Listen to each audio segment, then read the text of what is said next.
2014 में जो मेरा हरियाणा नंबर 1 था किस चीज में है, प्रति व्यक्ति आय में, प्रति व्यक्ति निवेश में, नौकरी देने में, कानून व्यवस्था में, खेल और खिलाड़ियों में नंबर 1 था पूरे देश में।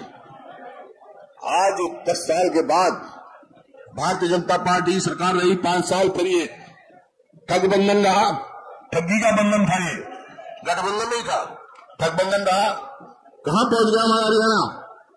आज हमारा पहुंच गया नंबर 1 की चीज में, बेरोजगारी में, महंगाई में, अपराध में। और भाई आप हर चीज समझ सकते हो, खेल और खिलाड़ियों भी आप देख लो, हमारी बहन बेटियों का क्या हाल हुआ, किस प्रकार से हमारी पहलवान बेटियों का। अरे तो प्रदेश जय जवान जय किसान जय पहलवान के नाम से जाना चाहता था, ना आज किसान की वक़्त है, ना जवान की है, ना पहलवानों की है। ये परिस्थिति है। इन्होंने वायदा किया कि 2022 तक हम किसान की आमदनी दुगनी करेंगे। आमदनी तो दुगनी नहीं करी, लागत दुगनी से ज्यादा कर दी। खाद का भाव कहां से कहां पहुंच गया, डीजल का भाव कहां से कहां पहुंच गया, कीटनाशक दवाइयों का भाव कहां से कहां पहुंच गया।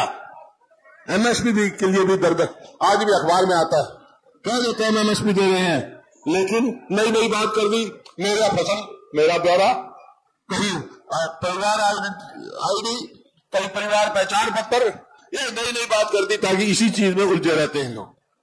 नहीं तो यही मंडी थी, यही किसान थे हमारे समय में, अपनी फसल निकाली और सीधा मंडी में बेच के आ जाते थे।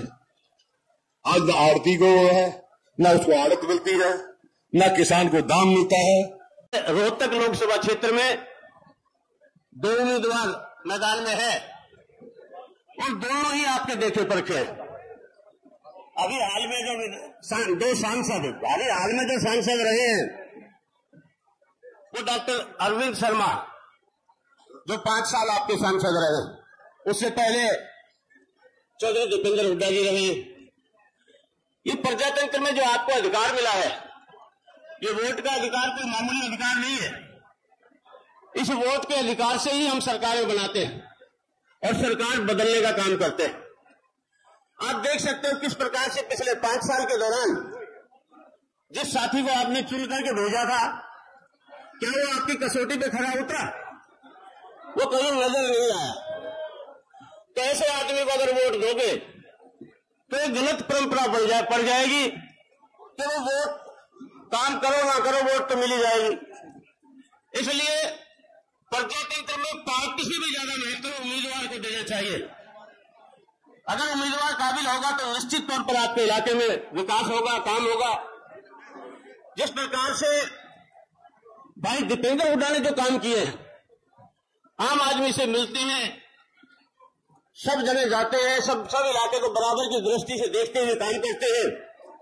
तो ऐसे उम्मीदवार के मुकाबले में जो नहीं आए, दिखाई आपका वोट ठग के चले गए। 5 साल आप अखबार में पढ़ रहे होंगे कि किस प्रकार से मेरे विधानसभा क्षेत्र कोसली में उनका विरोध हो रहा है, गांव में उसको घुसने नहीं देंगे।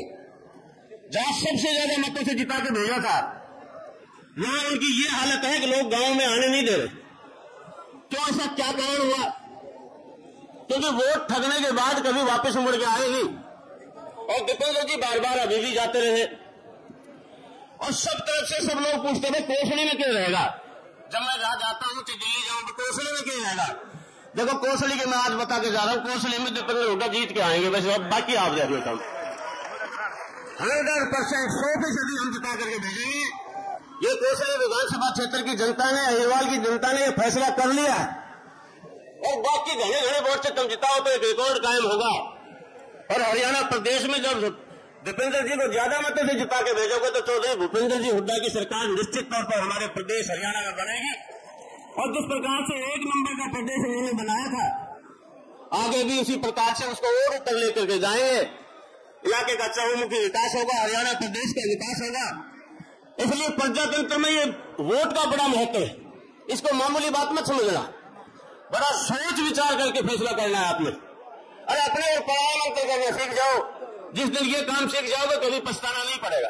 अपना वो जो हमारे काम है जो हमारे बीच रहे, हमारे सुख दुख का साथी रहे, और सरकार आने पर हमारे इलाके का चौमुखी विकास करे, हमारे नौजवानों को रोजगार दे, बिजली पानी और सबका इंतजाम करे, वो हमारा अपना है। और जो वोट ठग के 4,500 साल के मुल्क है, देखे वो हमारा अपना कैसे होगा। आज रोहतक लोकसभा क्षेत्र की जनता को एक पछतावा लग रहा है कि हमने भूल की थी, उस भूल को सुधारने मौका है आपके बीच, आपके पास समय है। चुनाव में अभी 25 मई का चुनाव है, इससे पहले जो साथी हमारे साथ नहीं थे उनको भी जोड़ने का काम करो। देखो वोट तो मांगने से जब निवेदन करोगे, उनका स्वागत करोगे जब दूसरे साथी हमारे साथ आएंगे, इसलिए उन सबसे मिलो, घर घर जाकर के प्रचार करो कि दीपेंद्र जी को भारी बहुमत से जिता के भेजना है। मैं तो अपनी बात कह दी, कोसली से हम जिता के भेजेंगे, बाकी आप सब देख लो। आप सबका बहुत बहुत धन्यवाद। जय हिंद।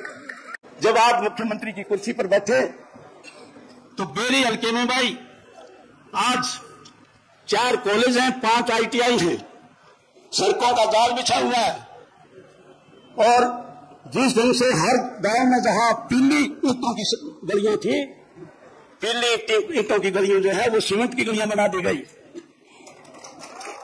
किसान को पानी मिला, किसान को भाव मिला। नारा लगा था हुड्डा तेरे राज में, हुड्डा तेरे राज में, नारा लगा था। तो इस तरह से 1.5-2 लाख नौकरियां लगी थी बेरी हल्के में। मैं बताऊं कम से कम भी 10,000 नौकरियां बेरी हल्के में लगी थी क्या? हाथ खड़ा करके बताओ भाई, लगी थी क्या? नौकरियां लगी थी। हुड्डा साहब उससे पहले जो है बेरी को जो है वो पंचायत बना दी कमेटी तोड़ के। हुड्डा साहब ने कमेटी बनाई, ब्लॉक तहसील बनाई और फिर सब डिवीजन बनाया। हालांकि 8 मिनट के रास्ते जज्जर 8 मिनट का रास्ता है जज्जर में, और यहाँ कोर्ट और कचहरी का प्रावधान किया गया। सब डिवीजन बनाया भाई। जिस ढंग से ये एडमिनिस्ट्रेटिव ब्लॉक बना, मंडी बनी, स्टेडियम बने, ब्लॉक बना, 133 kV का जो है पावर हाउस बना, 5 33 kV के पावर हाउस बने। कांग्रेस पार्टी ने वादा किया है कि हर परिवार में एक महिला को 18 साल से ज्यादा उम्र जो भी महिला है उसके खाते में हर साल 1 लाख रुपए आएंगे। कांग्रेस पार्टी ने यह भी वादा किया है कि आशा वर्कर, हमारे जो anganwadi worker, mid day worker, उन सबके जो है डबल उनकी जो तनख्वाह करने का काम हम करेंगे। कांग्रेस पार्टी ने युवाओं को कहते हुए कि 30 लाख पक्की नौकरियां, 30 लाख पक्की नौकरियां हम युवाओं को 1 साल के अंदर देंगे। जो हमारा यूथ ग्रेजुएट है, जो हमारा यूथ डिप्लोमा होल्डर है, उन सबको 1 लाख रुपए साल के हिसाब से 8,500 रुपए महीने के हिसाब से उनको वजीफा देने का काम हम करेंगे। युवाओं के लिए पूरी एक गारंटी दी है कि कोई पर्चा लीक नहीं होगा।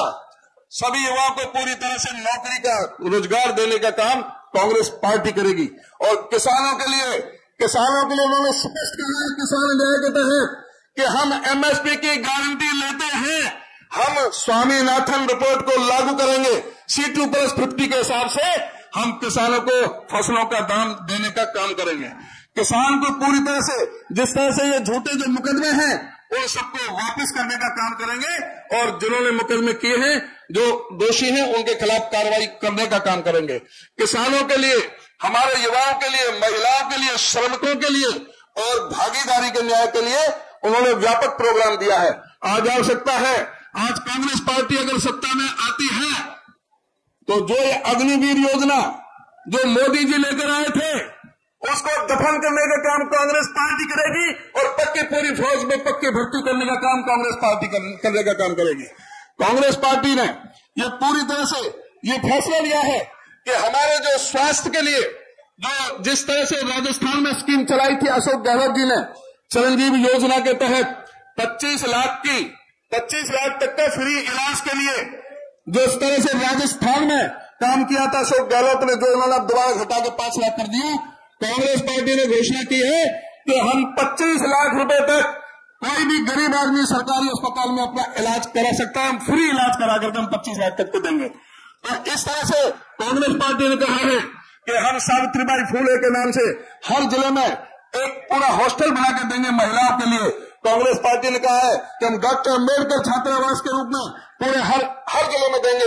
और कांग्रेस पार्टी ने कहा है कि हर जिले में एक मेडिकल कॉलेज हर जिले में केंद्र की तरफ से कांग्रेस पार्टी हर जिले में मेडिकल कॉलेज देने का काम करेगी। कांग्रेस पार्टी ने कहा है कि ये जो घोटाले हुए हैं, चाहे चुनावी जो फंड जिस तरह से इनको बेनकाब किया है सुप्रीम कोर्ट ने, इनकी खिलाफ जांच करी जाएगी। कांग्रेस पार्टी ने घोषणा की है, चाहे राफेल घोटाला हो, चाहे पेगासस घोटाला हो, इन सारे घोटालों की जांच होगी।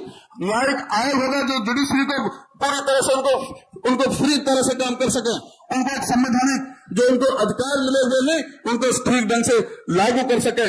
इसी तरह से सभी, चाहे वो प्रेस मीडिया की आजादी के लिए भी, संकल्प लिया कांग्रेस पार्टी ने। आज देश में जो प्रजातंत्र खतरे में है, आज जो लोकतंत्र खतरे में है, आज उसको बचाने के लिए कांग्रेस पार्टी को मजबूती प्रदान करने की जरूरत है।